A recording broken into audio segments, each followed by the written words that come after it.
c'est pas facile de débarquer. Et Taïwan a mis un paquet de mines souterraines. Puis là, c'est des mines, pas juste avec des ancres, mais les mines se déplacent. Je peux te raconter vite fait la petite histoire de pourquoi la Chine revendique Taïwan. Ah mais ouais, c'est... Ça t'a-tu été raconté par les locaux là-bas ou Non, moi, en partie, mais ça, c'est comme un concept historique quand même établi. C'est juste que je trouve qu'ils n'en parlent pas beaucoup. Ils disent tout le temps la Chine revendique Taïwan, mais rarement peut-être que là, si on la revient Chine... à l'origine du conflit? Là. Mais en fait, c'est que le Japon avait un empire colonial dans le Pacifique. Il était jusqu'en Birmanie, là, en Asie du Sud-Est, il y avait les Philippines, ou en tout cas, il y avait des îles plutôt dans le Pacifique. Il y avait Taïwan, une partie de la Chine. Et quand il y a eu la Deuxième Guerre mondiale, pas Taïwan, mais le Japon, évidemment, il a perdu. Mm-hmm. Et après ça, ils ont redonné dans le traité de fin de guerre, ils ont redonné des possessions aux différents pays. Donc, ils ont redonné Taïwan et la Chine. Ils l'ont redonné à la République de Chine, qui était le gouvernement en place à la Chine à ce moment-là. Mais tout de suite après la guerre, il y a eu une guerre civile. Donc, il y a eu la République de Chine a perdu. Et c'est devenu, avec Mao Tse-tung, la République populaire de Chine. À chaque fois que tu as le mot populaire, ça veut dire que c'est communiste.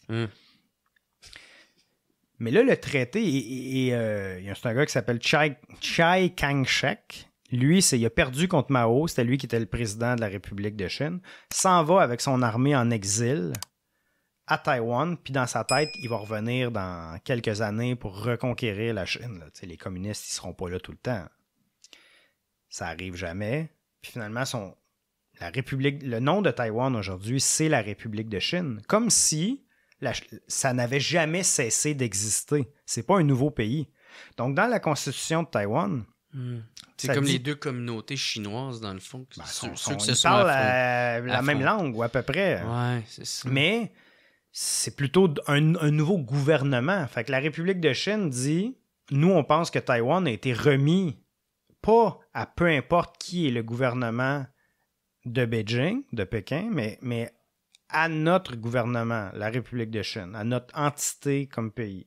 Et la Chine dit, la Chine continentale, là, dit... La Chine, tu veux dire populaire, là? La Chine, oui, la Chine populaire, la Chine qu'on connaît aujourd'hui sous le nom de juste Chine, dit, non, Taïwan a été remis à peu importe qui est le gouvernement en Chine. Donc, même si vous êtes en exil, vous pouvez même faire vos revendications. Nous, on pense que c'est à nous, ça. OK. Puis pendant longtemps, le monde a continué de reconnaître Taïwan comme étant la vraie Chine. Puis il disait Mao en Chine, c'est pas le chef là-bas, il usurpe le pouvoir. Mais à un moment donné, il va s'en aller. Mais là, l'économie grossissait. Puis à un moment donné, dans les années 70, il y a eu des rencontres entre Mao et Nixon. Puis là, le monde, comme un après l'autre, une fois que les Américains ont changé leur fusil d'épaule, puis on dit, OK, finalement, à l'ONU, officiellement, on reconnaît maintenant que la Chine, c'est communiste. Ouais, et Taïwan, excuse, on vous lâche. On va continuer de vous parler, faire des échanges économiques, culturels, mais on ne vous reconnaîtra plus comme un pays officiel à l'ONU. Et depuis ce temps-là, à chaque année, il y a de moins en moins de pays qui officiellement reconnaissent Taïwan. Ils ont au Canada, il y a des bureaux de Taïwan ici, vice-versa. On a des échanges avec eux, mais on les reconnaît pas officiellement. Ouais, c'est ça. Aujourd'hui, il y a au plus une dizaine de pays qui reconnaissent encore Taïwan comme étant un vrai pays. Puis c'est des tout petits pays, là, Tuvalu, des îles comme ça, minuscules. Puis comment que le monde se sent en Taïwan? Là-bas, c'est complètement différent de mon expérience en Équateur. Ça m'a fait penser à la Corée du Sud, en fait, qu'ils ont la menace de la Corée du Nord à 50 km en haut de la capitale. Puis de temps en temps, là, Kim Jong-un et la Corée du Nord, ils envoient des missiles, mais comme eux sont comme, regarde, c'est un fou, là, on va le laisser faire. Ouais, c'est ça, ils passent pas à l'acte. Ils sont tellement habitués, ça fait tellement des décennies qu'ils ont cette menace-là, que c'est comme... Mais il me semble qu'elle est quand même... les tensions ont augmenté là, Oui. dans les dernières années. Oui, mais on dirait que il y en a qui capotent, mais la plupart trouvent que c'est normal. Ok. Ils ont fait des changements. Avant, la conscription pour être dans l'armée, c'était 4 mois. Là, c'est passé à 1 an récemment. Et Genre, t'es obligé de faire 1 an d'armée? 1 an d'armée, Ok. ouais. Puis c'est pas une réserve, là, on va t'appeler au cas. C'est comme tu fais ta formation pendant 1 an. Puis, ils ont certains changements, comme ça, ils donnent des cours de premiers soins. Mhm. Comme, mettons, tu reçois un éclat d'obus ou de bombe, quoi faire. Ouais. Puis, ils ont des bunkers partout dans le pays, en cas d'évacuation aussi, que En tu peux as-tu aller te cacher. visité? En fait, ils sont partout. Tu peux les voir. Là. Il y a des, Ok. c'est là que tu peux aller. Mettons, il y en a dans. Genre, c'est pour tout le monde, comme un abri. Ouais, c'est ça. Tu peux loger. C'est en dessous de la terre. Là, mais Ouais. ça te dit partout. Tu sais tout le temps, c'est où le point le Ok. plus proche où te rassembler ou s'il y a une des sirènes qui partent. Là. Mais ça a l'air, même si la Chine faisait le move pour les envahir, aller les attaquer, c'est quand même compliqué d'aller faire ça à cause des montagnes, puis Ouais. le détroit Oui, aussi. t'as raison. Puis Parce ça, que le courant, il est super fort, puis c'est difficile de naviguer là-dedans. Oui. Est-ce que Peut-être. t'as lu ça ailleurs ou c'est moi qui ai dit ça quelque part? Parce que Non, ça, je non. le répète tout le temps. Ah, aussi. OK. Ah ouais. Non, j'ai écouté des documentaires. Ah ouais, mais t'as tout à fait raison. Puis c'est exactement ça. Une des raisons principales pourquoi les qu'ils gens passent pas, là-bas ouais. Ah, OK. sont pas plus inquiets, qui sont pas en train de trembler. Là. Il y a du monde qui me disait, moi j'étais dans la marine, puis on l'a fait le détroit, puis c'est jamais facile à faire. Il est large de 200 km. Puis là, les gens me donnent des exemples là-bas. Tu sais, l'Ukraine, ils sont pas rentrés par l'eau, là. Ils rentrent par la terre.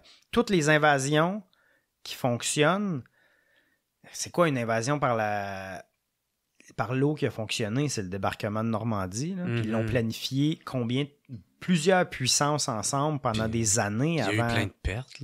Oui, puis ça n'a pas été facile. Ouais. Puis là, imagine aujourd'hui encore. Donc, faut que tu débarques. L'autre chose, c'est que il va falloir qu'ils débarquent. Il n'y a pas beaucoup de ports naturels où c'est propice de débarquer une armée. Donc, la traversée est difficile. C'est pas facile de débarquer.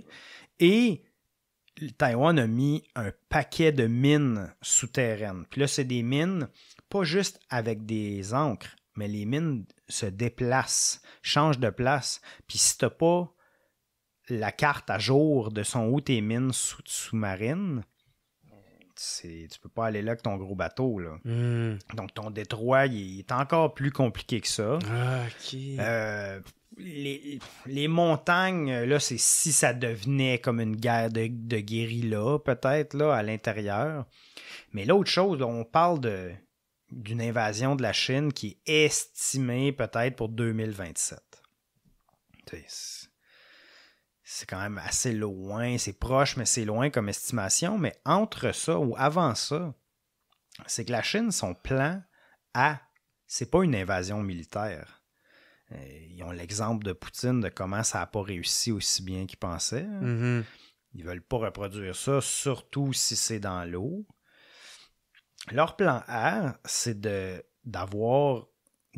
contrôler la pensée ou l'idéologie ou le gouvernement de Taïwan à distance, puis de les annexer un peu comme qu'ils ont annexé Hong Kong, mettons. Tu sais, c'est pas... Il y a eu du monde dans les rues, mais il n'y a pas eu... C'était pas... Ils ont pas commencé une boucherie. Oui, c'est ça, exact. Donc, tu essaies de changer d'abord l'idéologie, et pour ça, ben, ils essayent de faire des trucs sur les médias sociaux, même dans les journaux, d'essayer de la façon qu'ils mettent des titres pour dire que la Chine, finalement, ça serait pas si pire que ça, qu'ils